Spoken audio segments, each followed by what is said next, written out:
बिस्मिल्लाहिर्रहमानिर्रहीम। अस्सलामु अलैकुम वरहमतुल्लाहि वबरकातुहू। केमिकल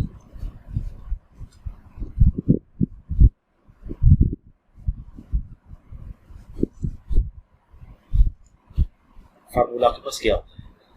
इसकी तीन किस्में होती हैं। तो किसी भी जो है केमिकल कंपाउंड को या सब्स्टेंस मॉलिक्यूल को रिप्रेजेंट करने के ये जो है तीन तरीके होते हैं। तो चलिए आज ये पहले तरीके की तरफ हम चलते हैं। तो पहला तरीका जो हमारा है ये है मॉलिक्यूलर फार्मूला। अच्छा, इससे पहले कि भी हम लोग जो है इसकी जो है टाइप्स की तरफ चलें, मॉलिक्यूलर फार्मूला क्या है, एम्पिरिकल फार्मूला क्या है, स्ट्रक्चरल फार्मूला क्या है, सबसे पहले ये जानना बहुत जरूरी है केमिकल फार्मूला आपके पास होता क्या है। ये जो है it is the short hand notation of a compound is called chemical formula. किसी जो है केमिकल को शॉर्ट हैंड तरीके से लिखना, मुख्तसर तरीके से उसको लिखना कि उसके अंदर मॉलिक्यूल्स कितने हैं, उसके अंदर एटम्स कितने हैं, ये आपके पास कहलाता है जी केमिकल फार्मूला। अच्छा, चलिए आज जी पहली तरफ जो हम चलते हैं कि इसकी जो पहली जो किस्म है वो आपके पास क्या है। ये देखिए, पहला हमारे पास देखिए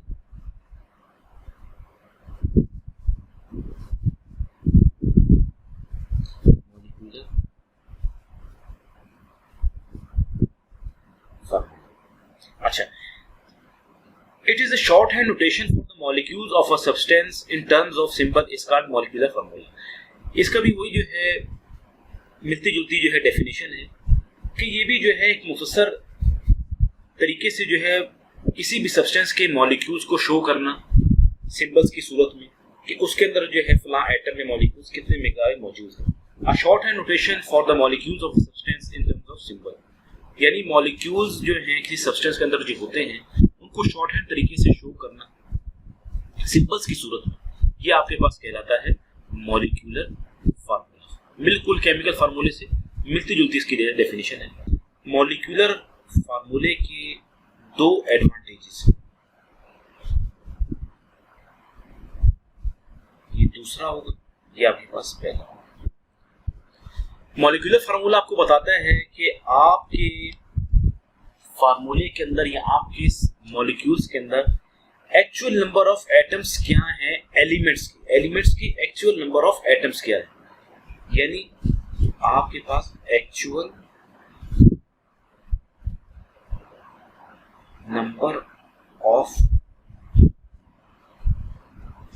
एटम्स ऑफ ईच एलिमेंट, जो आपके सब्सटेंस के अंदर या मॉलिक्यूल के अंदर जो एलिमेंट्स मौजूद हैं उसके सही मायनों में उसके कितने एटम्स के अंदर मौजूद हैं।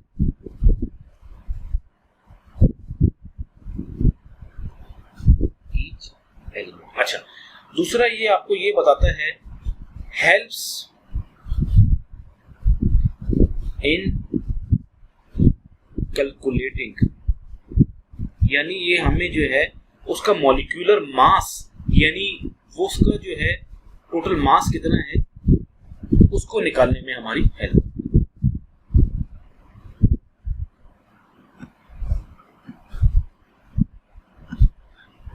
मॉलिक्यूलर,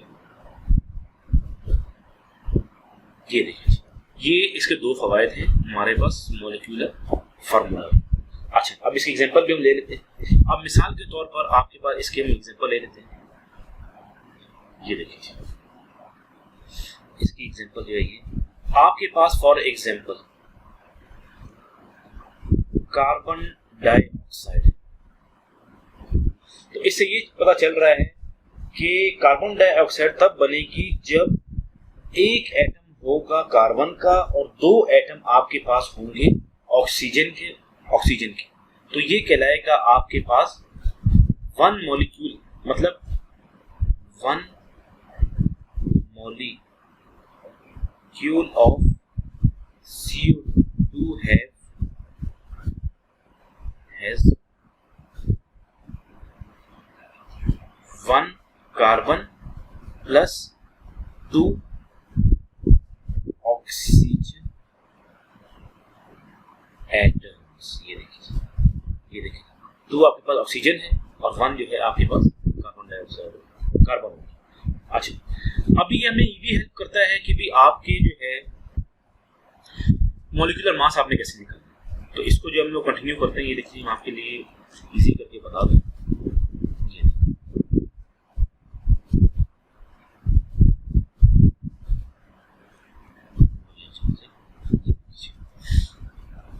मिसाल के तौर पर आपके पास H2SO4 सल्फ्यूरिक एसिड इसको। अच्छा, अब देखिए जी, ये जो है इसका क्या है जी, ये इसका मॉलिक्यूलर फार्मूला। आपको पता है कि हाइड्रोजन के आसपास कितने मॉलिक्यूल्स हैं, 2, और इसका जो है एटॉमिक मास क्या होता है, ये 1 होता है, हमने गुज़िश्ता लेक्चर के अंदर पढ़ लिया। प्लस सल्फर का एक मॉलिक्यूल है, मल्टीप्लाई बाय इसका जो मॉलिक्यूलर वेट होता है, जो इसका एटॉमिक मास होता है, वो होता है 32। प्लस देखिए जी, 4 एटम आपके पास किसके हैं जी, ऑक्सीजन के। इसका जो आपके पास एटॉमिक मास होगा वो होगा जी आपके पास 60। अब इसको सम कर लें, ये आंसर आ जाएगा 2, ये 32 और ये प्लस 64। तो आपके पास जो है 98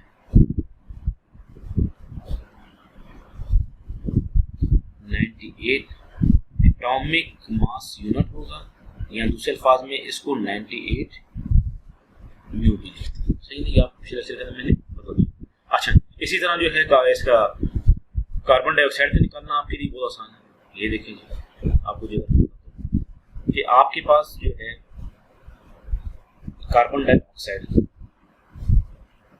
एक मॉलिक्यूल है कार्बन का, और कार्बन का एटॉमिक मास क्या होता है 12। प्लस ऑक्सीजन का क्या है, 2 मॉलिक्यूल्स हैं, ये देखिए 2 एटम्स हैं, मल्टीप्लाई बाय एटॉमिक मास क्या होता है इसका 16। इसका आंसर आ जाएगा 12 और ये 16 2 32। तो 12 और 32 आपके पास हो जाएंगे जी 44 एटॉमिक मास यूनिट, या 44 ये आपको बता दूं। तो उम्मीद आपको समझ आ गई होगी। अच्छा, अब चले आ जाए दूसरी किस्म की तरफ। वो है जी आपके पास एम्पेरिकल फार्मूला।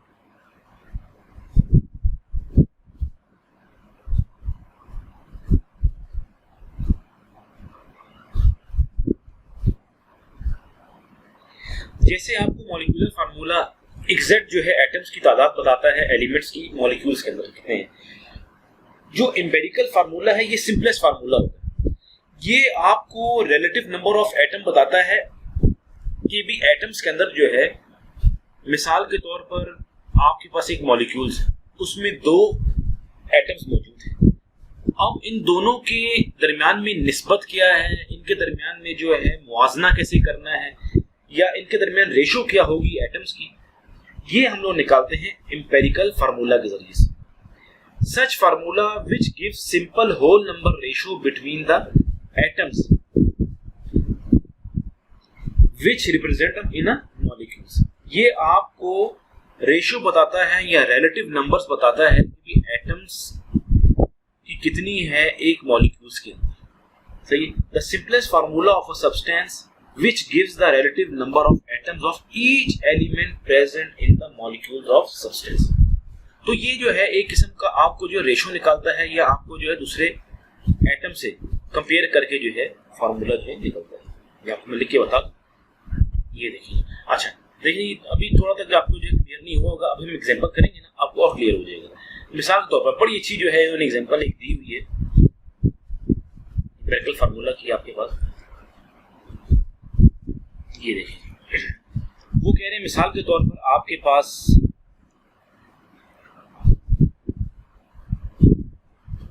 फॉर एग्जांपल आपके पास है जी बेंजीन।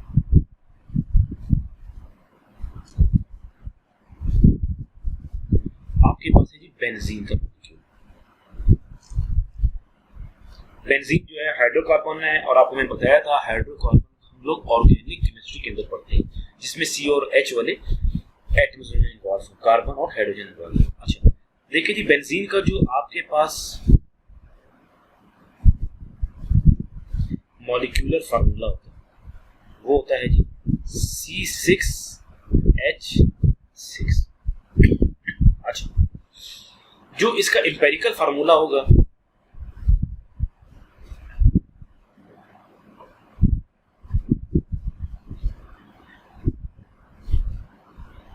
वो होगा जी CH। अच्छा, अभी जो इनका जो सिंपलेस्ट जो रेशियो निकलेगी वो कैसे निकली थी?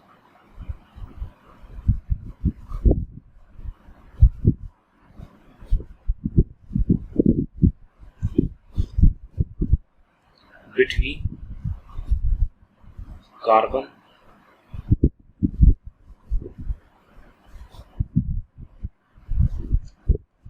और हाइड्रोजन जो थी ये थी 1:1। अच्छा, अब फिर भी क्लियर नहीं हुआ कि भी कैसे हुआ। अभी देखिए आपके लिए समझना और आसान ऐसे होगा। ये देखिए आपके पास है जी C:H, ये आपके पास बेंजीन के अंदर कार्बन भी मौजूद है, आपके पास बेंजीन के अंदर हाइड्रोजन भी मौजूद है। हाइड्रोजन का कार्बन आपके पास कितना है? 6, और हाइड्रोजन आपके पास कितना है? ये भी 6। अच्छा, हम उन दोनों को अगर 6 से डिवाइड कर, दोनों तरफ 6 डिवाइडेड बाय 6, 6 डिवाइडेड बाय 6, यहाँ पर आ जाएगा +1 यहाँ पर, यानी ये 1:1 रेशो से आपके पास मौजूद है। कैसे? अगर 6 एटम्स कार्बन की हैं तो 6 ही आपके पास हाइड्रोजन की हों। तो रेशो क्या है देखिए जी इसको, और ये आपके पास 6 जो है 1 से बड़ा है, इसको सिंपलीफाई कर लें। अब इसको 6 से डिवाइड कर दें तो आपके पास रेशो क्या आ जाएगी? 1:1 है। अच्छा, अगर आप इसको मिसाल के तौर पर इस 6 को 3 से डिवाइड कर दें, इधर भी 2 से, क्या आ जाएगी? 2:2 आ जाएगा। आप फिर इसको 2 से डिवाइड कर दें, 1 आ जाएगा,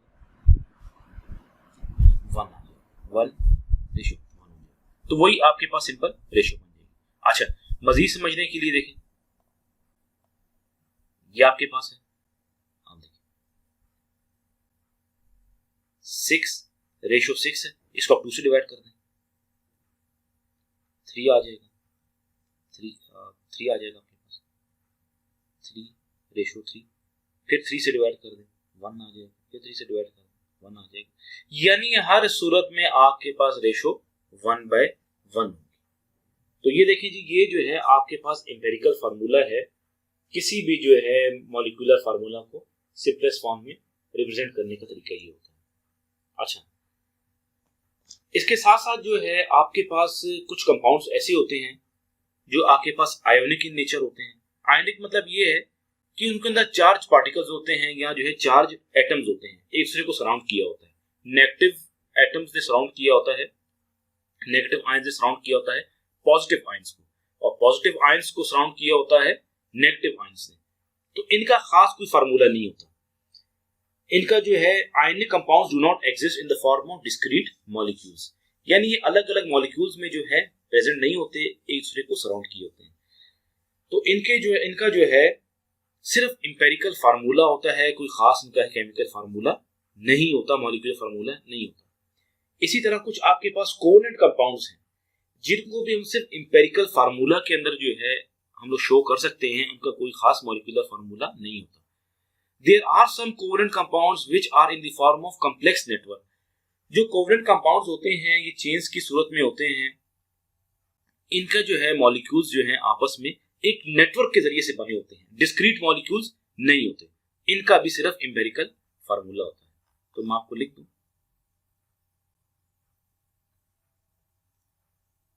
ये देखिए आपके पास जो आयोनिक कंपाउंड्स होते हैं ये सिर्फ एम्पेरिकल फार्मूला होता है इनका।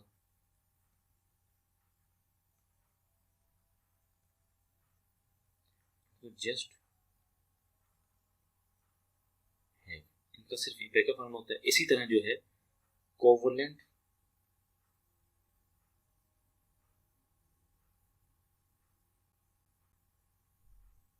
कंपाउंड, इनका भी जो है ना ये वाला केस होता है, जस्ट है एम्पेरिकल फार्मूला होता है।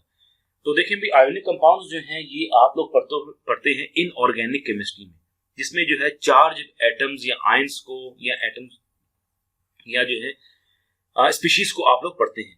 और कोवलेंट कंपाउंड्स की जो सारी केमिस्ट्री है ये आप लोग अंडर ऑर्गेनिक केमिस्ट्री के अंदर पढ़ते हैं।